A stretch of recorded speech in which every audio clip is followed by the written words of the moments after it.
Aloha everybody, this is Tiggy Maximus with Tiggy Maximus Talks, episode 139 on YouTube. I'm actually on my way to watch the Tyson Fury Francis Ngannou boxing match. The best in MMA versus the best in boxing out in Saudi Arabia. Should be a fun fight. I'm going to Dave & Buster's to go watch the fight. Honestly, I think Tyson Fury is going to win, but I want Francis Ngannou to win.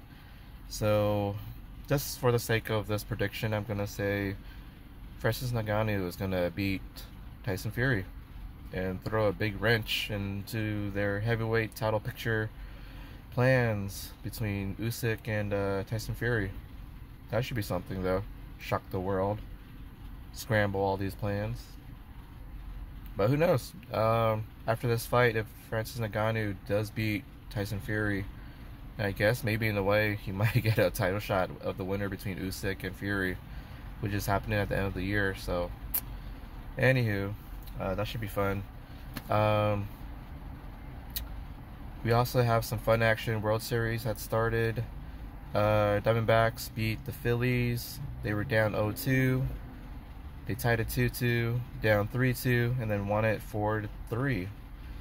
So Diamondbacks are in there. Rangers were down 3-2 after going up 2-0, and then came back to beat the Astros 4-3. So Rangers and Diamondbacks in the World Series. And guess what? Rangers came back in Game 1 against the Diamondbacks. They were up 2-0. Were down 5-3. Corey Seager bombed the ninth inning for the Rangers, hit a 2-run homer to tie the game in the bottom of the ninth of Game 1. And I guess Garcia for the Rangers hit the game-winning home run, walk-off, to send everybody home. Rangers up 1-0. That's pretty fun. Lakers, they started their NBA season. They lost to the Nuggets opening night, but then they came back and beat the Suns at home. So the Lakers are 1-1, so it looks pretty good for the Lakers. Just, number 2 behind the Nuggets. So yeah, that's good stuff. I also want to get on here pretty quickly because I gotta get going, but some comedy shows I've been to. Went to Stood Up Live, dating comedy show at the Madhouse, hosted by Jacob Johnstone, Chris Espinosa, Jim Pine. They brought up 3 female comics. They were going to perform their set in front of a blindfolded guy by the name of Evan. Melissa Wiseman was one of the girls. Mimi Harris was one of the girls. And Rachel Lloyd was one of the girls. And then for the guys, a guy named Max performed. Pablo Diaz performed, and Corey Ryan performed for a blindfolded lady by the name Colette. Turns out the guy, Evan, picked Melissa Wiseman.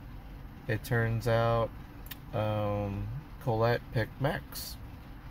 I mean, it's a mixture of doing your comedy set and your interaction with the contestants. So Melissa pretty much had the best overall interaction and comedy set with the guy. And Colette, I guess, had like a connection with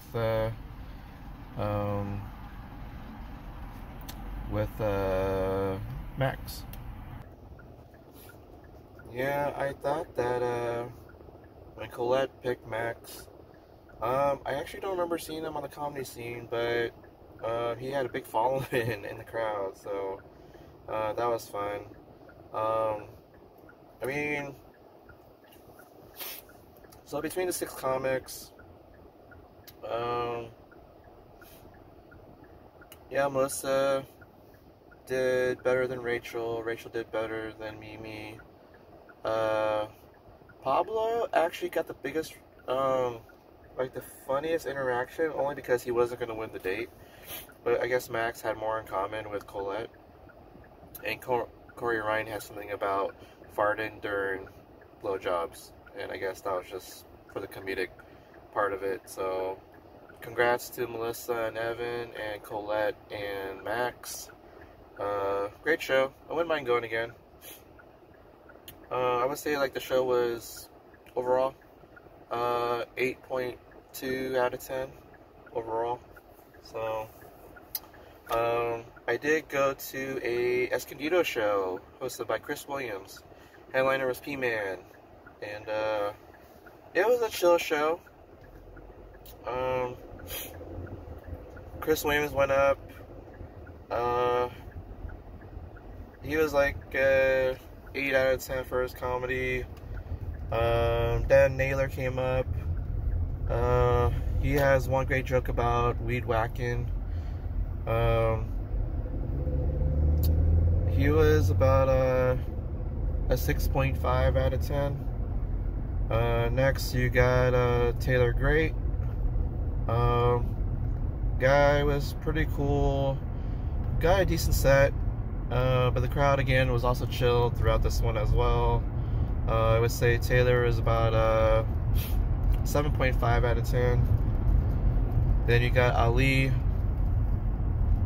Al-Haimi. So that was an interesting set. Got to sing a little Johnny Cash. He was about a 7.8 out of 10. And then I believe we have our headliner, P-Man. So P-Man kind of did mostly new jokes. He had a few old ones. But again, this crowd was a little chill, but honestly, some of his old jokes and new jokes, they hit pretty well with half the crowd, if not a little bit more. At no point during the night that everybody laughed though. But P-Man, I gotta say, he was an 8.5 out of 10 for his comedy. That was pretty cool. And then yeah, that was a very chill show. And there was some food there on site. Gordito's Kitchen, I guess it was called. I got myself a Swiss burger with fries. And then, you know, great hospitality from Evelyn, the bartender, and Brian, the owner of the Good Omen Mead in Escondido. I was actually there for a show for Bronson Jones when he did his show, the Escondido Underground. But yeah, had a good time. Pretty chill. The area's pretty chill too. Easy to find parking too. But overall, very chill show. I mean, I wouldn't mind going back again to see what new lineups are there. And you know, I like to support everybody on the comedy scene as much as I can. So, but yeah. Anywho, guys, I am gonna start heading down to Dave & Buster's, catch the fight. Hopefully it doesn't end in 1 minute. I did go see UFC 294, but I ended up a little bit late. So other than that, turns out the main event between Volkanovski, the 145-pound champ, and Islam Makhachev, the 155 champ, going for Makhachev's 155 title. That one did not last very long. Head kick by Islam, and then TKO victory for Islam. So no double champ in this fight. But who knows? Islam Makhachev might be facing Charles Oliveira or Justin Gaethje.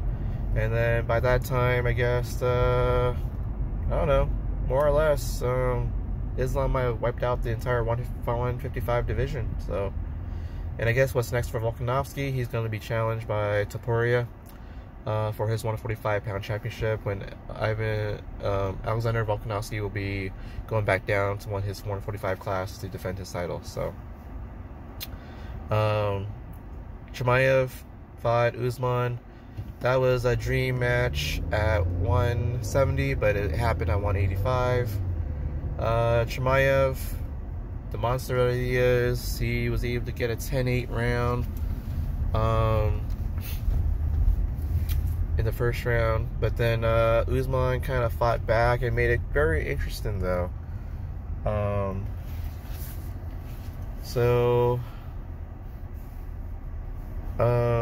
It was 29-27, 29-27 for 2 judges and 28-28 for 1 judge, and majority decision goes for Chimaev. It's a good win. And I guess with this, Chimaev gets a title shot against Sean Strickland for this 185-pound championship. So can't wait for that fight.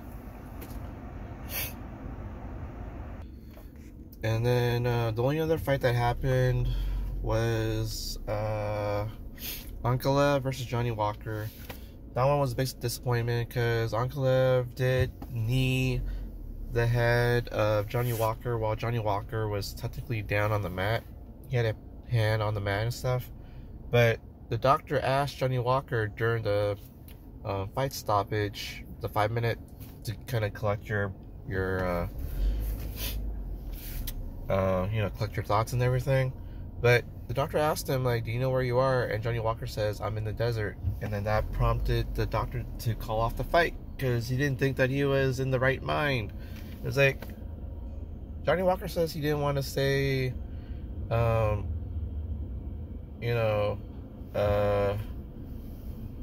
he just told him like a general answer that was technically correct. They are in the desert in Abu Dhabi, but guess the doctor said no. Told the referee, call off the fight. So unfortunately that fight ended prematurely, and I guess they're going to run it back. But overall, I'm curious of how Chimaev's going to go from here, because he did look a little vulnerable with the stand-up when he fought with Usman, but his just grappling is just like pretty hard to defend. So I can't wait to see what happens next. Well guys, I'm inside a car wash right now, so I'll talk to you guys soon. Enjoy the fights, remember to have good food, good company, watch some good action, watch some good comedy shows, and I'll talk to you guys again soon. Hopefully Fury and Nagano have a good fight, so yeah. Well, this is Tiggy Maximus signing off. Boom! Tiggy Maximus signing off, baby.